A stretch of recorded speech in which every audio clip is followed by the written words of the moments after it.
ಎಲ್ರಿಗೂ ನಮಸ್ಕಾರ. ಮೊದಲನೇದಾಗಿ ಮೊನ್ನೆ ನಾನು ಮಾಡಿದಂಥ ವಿಡಿಯೋಗೆ ನೀವೆಲ್ಲರೂ ಪ್ರತಿಕ್ರಿಯಿಸಿದ ರೀತಿ ನೋಡಿ ನನಗೆ ಬಹಳ ಖುಷಿಯಾಗಿ ನಿಮಗೆ ಧನ್ಯವಾದ ಹೇಳಕ್ಕೆ ಇಷ್ಟಪಡ್ತೀನಿ. ಹಾಗೂ ಆ ನಡೆದಂಥ ಬೆಳವಣಿಗೆಗಳಿಗೆ ನಾನು ಮುಂದೆ ಏನು ಹೆಜ್ಜೆ ಇಡಬೇಕು ಅಂತ ಯೋಚನೆ ಮಾಡಿರೋ ಕೆಲವು ನಿರ್ಧಾರಗಳನ್ನ ನಿಮ್ಮ ಮುಂದೆ ವ್ಯಕ್ತಪಡಿಸೋದಕ್ಕೆ ಇಷ್ಟಪಡ್ತೀನಿ. ನನ್ನಲ್ಲಿ ನಾನು ಹಾಕ್ಕೊಂಡಿದ್ದ ಪ್ರಶ್ನೆ, ಈಗ ಈ ಸಂದರ್ಭನ ನಾನು ನೆಕ್ಸ್ಟ್ ಲೆವೆಲ್ಗೆ ಹೇಗೆ ತಗೊಂಡು ಹೋಗ್ಬೋದು ಅನ್ನೋದು ಮೊದಲನೇ ಪ್ರಶ್ನೆ. ಅದಕ್ಕೆ ಕೆಲವು ವಿಷಯಗಳನ್ನ ಕ್ಲಾರಿಫೈ ಮಾಡೋಕ್ಕೆ ಇಷ್ಟಪಡ್ತೀನಿ. ಈ ಒಂದು ವಿಷಯ ಏನು ನಡೀತಾ ಇದೆ ಇವಾಗ, ಅದು ನನ್ನ ರಂಗನಾಥ್ ಸರ್ ನಡುವೆ ಅಥವಾ ನನ್ನ ಪಬ್ಲಿಕ್ ಟಿವಿ ನಡುವೆ ನಡೀತಾ ಇರುವಂಥ ವಿಷಯ ಅಲ್ಲ. ಅದನ್ನು ಕ್ಲಾರಿಫೈ ಮಾಡೋದಕ್ಕೆ ಇಷ್ಟಪಡ್ತೀನಿ. ಇದೆಲ್ಲ ನಡೆದಿತ್ತು ರೂಪತಾರ ಅನ್ನೋ ಒಂದು ಮ್ಯಾಗಝಿನ್ಗೆ ಒಂದು ಇಂಟರ್ವ್ಯೂ ಮಾಡಿದ್ರು. ಆ ಇಂಟರ್ವ್ಯೂ ಮುಂದಿನ ತಿಂಗಳು ಬರುತ್ತೆ ಅಂತ ನನಗೆ ಹೇಳಿದ್ರು. ಕೆಲವು ಪ್ರಶ್ನೆ ಕೇಳಿದ್ರು. ಅದರಲ್ಲಿ ಕಾವೇರಿ ಹೋರಾಟದ ಬಗ್ಗೆ, ನಾನು ಭಾಗವಹಿಸ್ತಿದ್ದ ಬಗ್ಗೆ ಜನಗಳಿಗೆ ಅಸಮಾಧಾನ ಇದೆ, ಮಾಧ್ಯಮದಲ್ಲಿ ಈ ರೀತಿ ಪ್ರತಿಕ್ರಿಯೆ ಬಂತು ಅಂತ ಕೆಲವು ಪ್ರಶ್ನೆಗಳು ಕೇಳಿದ್ರು. ಅದಕ್ಕೆ ನಾನು ಕೊಟ್ಟ ನೇರ ಉತ್ತರ, ಜನಗಳಿಗೆ ಕೇಳೋದಕ್ಕೆ ಅರ್ಹತೆ ಇದೆ, ಅವ್ರಿಗೆ ಅಧಿಕಾರನೂ ಇದೆ, ಅಂಥ ಸ್ಥಾನದಲ್ಲಿ ನನ್ನ ಕೂರಿಸಿದ್ದಾರೆ, ಅವ್ರು ಕೇಳಲಿ ಅನ್ನೋದನ್ನೇ ನಾನು ಹೇಳಿದ್ದು. ಬಟ್ ಅವರ ಉದಯವಾಣಿ ಪತ್ರಿಕೆಯಲ್ಲಿ ಆ ಆರ್ಟಿಕಲ್ನ ಮೆನ್ಷನ್ ಮಾಡಿದ್ರು. ಅದರಲ್ಲಿ ಜನಗಳು ಯಾಕೆ ಕೇಳ್ತಾರೋ ಅಂತ ನಾನು ಪಾಯಿಂಟ್ ಹೇಳಿದ್ದೀನಿ ಅನ್ನೋ ಪಾಯಿಂಟ್ನ ಮೆನ್ಷನ್ ಮಾಡಿದರೆ ಅದು ನಾನು ಹೇಳಿದ ಪಾಯಿಂಟ್ ಅಲ್ಲ. ಓಕೆ, ಅದನ್ನು ಸೈಡ್ಗೆ ಇಡೋಣ. ನೆಕ್ಸ್ಟ್ ಒಂದು ಓಪನ್ ಚಾಲೆಂಜ್ನ ನಾನು ಹಾಕ್ತೆ. ಅಂದರೆ ಮಾಧ್ಯಮಗಳು ಈ ರೀತಿ ಎಲ್ಲಿದ್ದಾರೆ ಸಿನಿಮಾ ನಟರು ಅಂತ ಕೇಳಿದಾಗ ಅವ್ರು ಎಲ್ಲಿದ್ದಾರೆ ಅಂತ ಕೇಳೋ ಜನಗಳು ಇದ್ದಾರೆ, ಅವ್ರು ಏನು ಮಾಡ್ತಿದ್ದಾರೆ ಅಂತ ಪ್ರಶ್ನೆ ಮಾಡೋ ಜನಗಳಿದ್ದಾರೆ, ಅಥವಾ ನಾನೇ ಪ್ರಶ್ನೆ ಮಾಡ್ತೀನಿ, ಬನ್ನಿ ಏನಾದರೂ ಮಾಡೋಣ, ನೀವು ಮಾಡ್ತೀನಿ ಅನ್ನೋದಕ್ಕೆ ರೆಡಿ ಇದ್ದರೆ ಪ್ರೈಮ್ ಸ್ಲಾಟಲ್ಲಿ ಸ್ಲಾಟ್ ಕೊಡಿ, ರೈತರ ಸಮಸ್ಯೆ ಬಗ್ಗೆನೇ ಮಾತಾಡೋಣ, ಟಿವಿ ಕಮರ್ಷಿಯಲ್ಸ್ ಕೊಡಿ, ಅದ್ರ ಮುಖಾಂತರ ರೆವೆನ್ಯೂ ಜನರೇಟ್ ಮಾಡೋಣ, ಆ ಕಮರ್ಷಿಯಲ್ಸಲ್ಲಿ ನಿಮಗೆ ಏನು ಬರುತ್ತೆ ಅದನ್ನೆಲ್ಲ ರೈತರಿಗೆ ಕೊಡೋಣ, ನಾನು ಫ್ರೀಯಾಗಿ ಭಾಗವಹಿಸ್ತೀನಿ, ನೀವು ರೆಡಿ ಇದ್ರೆ ನೀವು ಬನ್ನಿ ಅನ್ನೋ ಒಂದು ವಿಷಯನ ನಾನು ವ್ಯಕ್ತಪಡಿಸ್ದೆ. ಅದಕ್ಕೆ ಪಬ್ಲಿಕ್ ಟಿವಿ ಅವರು ಮುಂದೆ ಬಂದು ಸೇರಿಗೆ ಸವಾ ಸೇರು ಅನ್ನೋ ಒಂದು ಕಾರ್ಯಕ್ರಮ ಮಾಡಿದ್ರು. ಆ ಕಾರ್ಯಕ್ರಮದ ಮುಖಾಂತರ ನಾವು ರೆಡಿ ಇದ್ದೀವಿ ಅನ್ನೋದನ್ನ ವ್ಯಕ್ತಪಡಿಸಿದ್ರು. ಅದಕ್ಕೆ ರಿಯಾಕ್ಟ್ ಮಾಡಿ ನಾನೊಂದು ವಿಡಿಯೋ ಮಾಡಿದೆ. ಆ ವಿಡಿಯೋಲಿ ನಾನು ಕ್ಲಿಯರ್ ಆಗಿ ಹೇಳಿದ್ದೆ, ಈಗಾಗಲೇ ಮೆನ್ಷನ್ ಮಾಡ್ದಂಗೆ ಆ್ಯಡ್ ವಿಷಯ ಅಲ್ಲ, ರಂಗನಾಥ್ ಸರ್ ನನ್ನ ಜೊತೆ ಮಾತಾಡ್ತಾರೆ ಅಂತ ಹೇಳಿದ್ರು. 9:30 ನಾನು ವೆಯ್ಟ್ ಮಾಡ್ತಿದ್ದೆ. ಬಟ್ ಅವ್ರು ನನಗೆ ಫೋನ್ ಕಾಲ್ ಬರಲಿಲ್ಲ. ಟಿ ವಿಲಿ ಅವ್ರು ಮಾತಾಡಿದ್ರು, ನಾವು ರೆಡಿ, ಅವರು ರೆಡಿ, ಟೈಮ್ ನಿಗದಿ ಆಗಬೇಕು, ಆಗಲಿ, ಆದರೆ ಈಗ ಸ್ವಲ್ಪ ಬೇರೆ ಸಮಸ್ಯೆಗಳಿರೋದ್ರಿಂದ ಮುಂದಕ್ಕೆ ಹಾಕೋಣ, ಅವ್ರ ಸಿನಿಮಾನೂ ಇದೆ, ಸಿನಿಮಾ ರಿಲೀಸ್ ಮುಗಿಸ್ಕೊಳ್ಳಿ, ಆಮೇಲೆ ಮಾತಾಡೋಣ ಅಂತ ಹೇಳಿದ್ರು. ಜೊತೆಗೆ ಕೆಲವು ಸಂದರ್ಭಗಳಲ್ಲಿ ಅವರ ವೈಯಕ್ತಿಕ ತೇಜೋವಧಿ ಆಗ್ಬೇಕಾದ್ರೆ ನಾವು ಹೇಗೆ ನಡ್ಕೊಂಡಿದ್ದೀವಿ ಅನ್ನೋ ನೆನಪು ಅವ್ರಿಗೆ ಇರಲಿ ಅಂತ ಹೇಳಿದ್ರು. ಖಂಡಿತವಾಗಲೂ ಪಬ್ಲಿಕ್ ಟಿವಿ ನಡ್ಕೊಂಡಿರೋ ರೀತಿ ಕರೆಕ್ಟಾಗೇ ನಡ್ಕೊಂಡಿದೆ. ನಾವು ಕರೆಕ್ಟಾಗಿದ್ದಕ್ಕೆ ಕರೆಕ್ಟಾದ ಪ್ಲ್ಯಾಟ್ಫಾರ್ಮ್ ಕ್ರಿಯೇಟ್ ಮಾಡಿಕೊಟ್ಟಿದೆ. ಅದಕ್ಕೆ ನಾನು ಧನ್ಯವಾದಗಳು ಹೇಳ್ತೀನಿ. ಒನ್ಸ್ ಅಗೇನ್ ಪಬ್ಲಿಕ್ ಟಿವಿಗೂ ನನಗೂ ನಡೀತಾ ಇರೋ ಜಟಾಪಟಿ ಅಲ್ಲ ಇದು. ಎಂಟೈರ್ ಮಾಧ್ಯಮ ನಡೀತಾ ಇರೋ ರೀತಿ ಅಥವಾ ಈ ಸಂದರ್ಭದಲ್ಲಿ ಮಾಧ್ಯಮ ಯಾವ ದಿಕ್ಕಿನಲ್ಲಿ ನಮ್ಮನ್ನು ಕರ್ಕೊಂಡು ಹೋಗ್ತಿದೆ ಅಂತ ಜನಗಳಲ್ಲಿ ಏನು ವಾಯ್ಸ್ ಇದೆ ಅದನ್ನು ನಾನು ಕೇಳ್ತಾ ಇದ್ದೀನಿ. ನಾನು ಜನಗಳೊಬ್ಬ ಪ್ರತಿನಿಧಿಯಾಗಿ ಕ್ವೆಶ್ಚನ್ ಮಾಡ್ತಿದ್ದೀನಿ. ನನಗೆ ಇನ್ಸ್ಪೈರ್ ಮಾಡಿರೋದು ನೀವೇ, ಮಾಧ್ಯಮದವರೇ. ಏನು ಮಾಡ್ತಾ ಇದ್ದೀರಾ, ಏನು ಮಾಡ್ತಿದ್ದೀರಾ ಅಂತ ಕೇಳೋ ಪ್ರಶ್ನೆಗೆ ಏನು ಮಾಡಬೇಕು ಅಂತ ಬಂದು ನಾನು ಕೇಳ್ತಾ ಇದ್ದೀನಿ. ಈಗ ಏನು ಮಾಡಬೇಕು ಅಂತ ನೀವೇ ಹೇಳಿ, ಮಾಡೋಣ, ಡಿಸೈಡ್ ಮಾಡೋಣ ಅಂತ ಬಂದು ನಾನು ಕೂತಿದ್ದೀನಿ.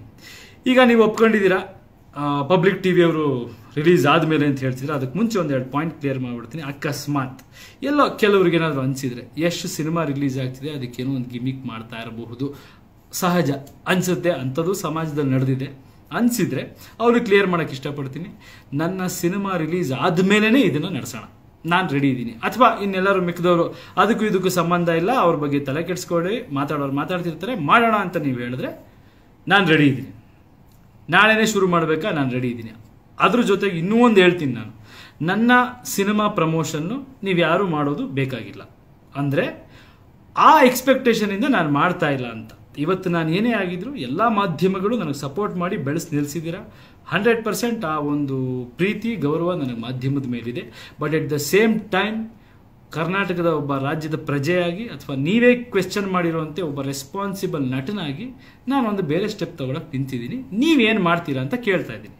ನನ್ನ ಟಿ ವಿ ಪ್ರೋಗ್ರಾಮ್ ನೀವು ಹಾಕದೆ ಕಮರ್ಷಿಯಲ್ ಹಾಕ್ಕೊಂಡು ನೀವು ಆರಾಮಾಗಿ ಸಿನಿಮಾನ ನಡೆಸ್ಬೋದು. ಆ ಸಿನಿಮಾಗೆ ಸಂಬಂಧಪಟ್ಟಿದ್ದ ವಿಷಯ ಸೈಡ್ಗೆ ಇಟ್ಕೊಳ್ಳೋಣ.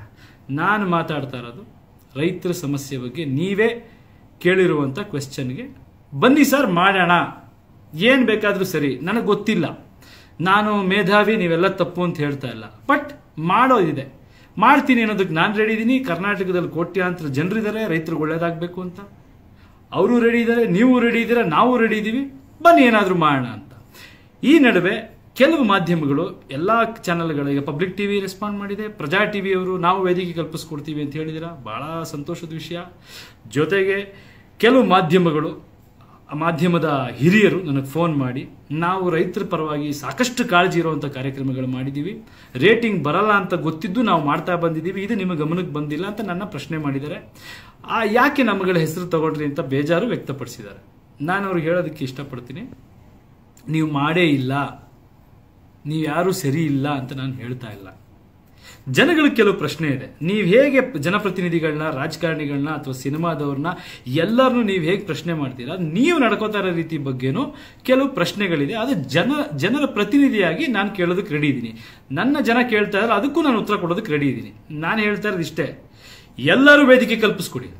ಪ್ರತಿ ಚಾನೆಲ್ ಅವರು, ಪ್ರತಿ ನ್ಯೂಸ್ ಚಾನೆಲ್ ಅವರು ವೇದಿಕೆ ಕಲ್ಪಿಸ್ಕೊಡಿ. ವೇದಿಕೆ ಅಂದ ತಕ್ಷಣ ಅದ್ರಲ್ಲಿ ಬರೋ ರೆವಿನ್ಯೂ, ಪ್ರತಿ ಪ್ರೋಗ್ರಾಮ್ ಮಾಡೋದಕ್ಕೆ ನಾನು ರೆಡಿ ಇದ್ದೀನಿ. ಬರೋ ರೆವಿನ್ಯೂ ರೈತರಿಗೆ ಹೋಗ್ಬೇಕು. ಅದರಲ್ಲಿ ನಡೆಯೋ ಚರ್ಚೆಗಳು ರೈತರ ಸಂಬಂಧಪಟ್ಟಾಗೆ ಮಾಡಬೇಕು. ಕಂಪ್ಲೀಟ್ ಆ ಒಂದು ರೈತರ ಸಮಸ್ಯೆ ಏನಿದ್ರೆ ಚರ್ಚೆ ಮಾಡೋಣ, ಅನ್ಲಿಮಿಟೆಡ್ ಚರ್ಚೆ ಮಾಡೋಣ. ಅದಕ್ಕೆ ದಾರಿ ಕಂಡಿಡ್ಕೊಂಡು ಸಾವಿರಾರು ಹೋರಾಟಗಾರರಿದ್ದಾರೆ ರಾಜ್ಯದಲ್ಲಿ, ರೈತರ ಪರ ಕಳಕಳಿ ಇರುವಂಥ ಸಾವಿರಾರು ನಾಯಕರಿದ್ದಾರೆ, ಸಾವಿರಾರು ಜನ ಜ್ಞಾನ ಇಟ್ಕೊಂಡು ಮಾಡ್ತಾ ಇಲ್ಲ ಅಂತ ಕೂಗ್ತಾ ಇರೋರಿದ್ದಾರೆ. ಎಲ್ಲೋ ಏನೋ ತಪ್ಪಿದೆ ಅಂತ ನಾವೆಲ್ಲರೂ ಅರ್ಥಕೊಂಡಿದ್ದೀವಿ ತಾನೆ, ಸರಿಪಡಿಸ್ಕೊಳ್ಳೋಣ. 961 ಜನ ರೈತರು ಆತ್ಮಹತ್ಯೆ ಮಾಡ್ಕೊಂಡಿದ್ದಾರೆ. ಅವರಿಗೆ ಪರಿಹಾರನೂ ಸಿಕ್ಕಿದೆ. ಪರಿಹಾರ ಸಿಕ್ಕಿ ಏನು ಪ್ರಯೋಜನ? ಅವ್ರ ಜೀವಕ್ಕೆ ಏನು ಬೆಲೆ? ಮುಂದೆ ಯಾರು ಆ ಒಂದು ನಿಲುವು ತಗೊಳ್ಳದೇ ಇರೋ ಥರ ಏನಾದರೂ ಒಂದು ದೊಡ್ಡ ಹೋರಾಟ ಮಾಡೋಣ. ನೀವು ಹೇಳಿದ್ದು ಅಷ್ಟೇನೆ, ನಾನು ಕೇಳ್ತಾ ಇರೋದು ಅಷ್ಟೇನೆ. ಈಗ ನಿನ್ನೆ ಪಬ್ಲಿಕ್ ಟಿವಿಯವರು ಡಾಕ್ಟರ್ ರಾಜ್ಕುಮಾರ್ ಅವರ ಒಂದು ಪ್ರೋಗ್ರಾಮ್ ತೋರಿಸಿ ಯಶ್ ನೀತಿ ಪಾಠ ಅಂತ ಒಂದು ಕಾರ್ಯಕ್ರಮ ಮಾಡಿದ್ರಿ. ಅಂದರೆ ಜನಗಳು ಕೇಳಿರೋ ಪ್ರಶ್ನೆ, ಸಿನಿಮಾ ನಟರನ್ನು ಯಾಕೆ ಎಕ್ಸ್ಪೆಕ್ಟ್ ಮಾಡ್ತಾರೆ, ಸಿನಿಮಾ ನಟರು ಹಿಡಿದು ಹೋರಾಟ ಮಾಡಿದಾಗ ಏನೇನು ಬದಲಾವಣೆ ಆಗಿದೆ. ಡಾಕ್ಟರ್ ರಾಜ್ಕುಮಾರ್ ಅವ್ರನ್ನ, ಮಹಾತ್ಮ ಗಾಂಧಿ ಅವ್ರನ್ನ ನೀವು ನನಗೆ ನೆನಪಿಸಿದ್ರಿ. ತುಂಬ ಒಳ್ಳೇದಾಯಿತು, ನನಗೆ ಇನ್ನೂ ಚೆನ್ನಾಗಿ ಅರ್ಥ ಆಯಿತು. ಅವ್ರು ಹಾಕಿದ ದಾರಿಲೇ ನಡೆಯೋಣ ಅಂತ ನಾನು ಹೇಳ್ತಾ ಇದ್ದೀನಿ. ಅವರು ಒಂದು ದಿನ ಹೋರಾಟ ಮಾಡಿ ಮನೆಗೆ ಹೋಗಿ ಕೂತವ್ರಲ್ಲ. ಯಾವ್ದಾದ್ರು ಒಂದು ಹೋರಾಟ ಅಂತ ಕೈಗೆ ಎತ್ಕೊಂಡ್ರೆ ಗೆಲುವು ಸಿಗೋವರೆಗೂ ಹೋರಾಡಿದವರು. ನಾನು ಕೇಳ್ತಾ ಇರೋದು ಅದೇ ಪ್ರಶ್ನೆ, ಗೆಲುವು ಸಿಗೋವರೆಗೂ ಹೋರಾಡೋಣ. ಹೋರಾಡೋದಕ್ಕೆ ನೀವು ಭಾಗಿಯಾಗಿ, ನೀವು ಯಾರು ಹೋರಾಡ್ತಾ ಇದ್ದಾರೆ, ಯಾರು ಹೋರಾಡ್ತಿಲ್ಲ, ಏನು ಸರಿ ಏನು ತಪ್ಪು ಅಂತ ಚರ್ಚೆ ಮಾಡ್ತಾ ಇದ್ದೀರಾ. ನಾನು ಕೇಳ್ತಾ ಇರೋದು, ನೀವು ಸರಿಯಾದ ದಾರಿಯಲ್ಲಿ ನಡೀತಿದ್ದೀರಾ ಅಂತ ಜನ ಪ್ರಶ್ನೆ ಕೇಳ್ತಾ ಇದ್ದಾರೆ. ಅದಕ್ಕೆ ಯಾರು ಉತ್ತರ ಕೊಡ್ತಾರೆ? ಬನ್ನಿ ಚರ್ಚೆ ಮಾಡೋಣ. ರೆವಿನ್ಯೂ ಜನರೇಟ್ ಮಾಡೋದಕ್ಕೆ ನಾನು ರೆಡಿ ಇದ್ದೀನಿ, ರೈತರಿಗೆ ಹೆಲ್ಪ್ ಮಾಡೋದಕ್ಕೆ ಜನ ರೆಡಿ ಇದ್ದಾರೆ. ಎಲ್ಲ ರೀತಿ ಪ್ಲಾಟ್ಫಾರ್ಮು ಇದೆ, ಮಾಧ್ಯಮ ಇದೆ ಅಲ್ವಾ, ಪ್ಲಾಟ್ಫಾರ್ಮ್ ಕ್ರಿಯೇಟ್ ಮಾಡಿಕೊಡಿ, ಬನ್ನಿ ಮಾಡೋಣ. ಈಗ ನನಗೆ ಎಲ್ಲರೂ ಒಂದೊಂದು ಚಾನಲ್ ಆಹ್ವಾನ ಕೊಡ್ತಾ ಇದ್ದೀರಾ, ನೀವು ಬನ್ನಿ ಅಂತ. ನಾನು ಇನ್ನೊಂದು ಆಫರ್ ನಿಮ್ಮ ಮುಂದೆ ಹೇಳ್ತೀನಿ. ನಾನು ಎಲ್ಲ ಚಾನಲ್ಗೂ ಬರ್ತೀನಿ, ಬೇಕಾರೆ ಎವ್ರಿ ಡೇ ಒಂದೊಂದು ಚಾನಲ್ ಡೇಟ್ ಫಿಕ್ಸ್ ಮಾಡ್ಬಿಟ್ಟು ಬರ್ತೀನಿ. ಯಾಕೆ ಒಂದು ವೇದಿಕೆಯಲ್ಲಿ ಎಲ್ಲ ಚಾನಲ್ನ ಮುಖ್ಯಸ್ಥರು ಬಂದು ಕೂತ್ಕೋಬಾರ್ದು? ಎಲ್ಲ ಚಾನಲ್ನ ಮುಖ್ಯಸ್ಥರು ಬಂದು ಕೂತ್ಕೊಳ್ಳಿ, ನಾನು ಬರ್ತೀನಿ, ಜನಗಳು ಬರಲಿ, ರೈತರು ಬರಲಿ, ರೈತರ ಪರ ಹೋರಾಟ ಮಾಡ್ತಿರೋವಂಥವ್ರು ಬರಲಿ, ಅದ್ರ ಬಗ್ಗೆ ನಾಲೆಡ್ಜ್ ಇರೋರು ಬರಲಿ. ಒಂದು ನಿಲುವಿಗೆ ಬರೋಣ, ಯಾವ ದಿಕ್ಕಲ್ಲಿ ನಾವೆಲ್ಲ ಹೋಗಬೇಕು ಅಂತ.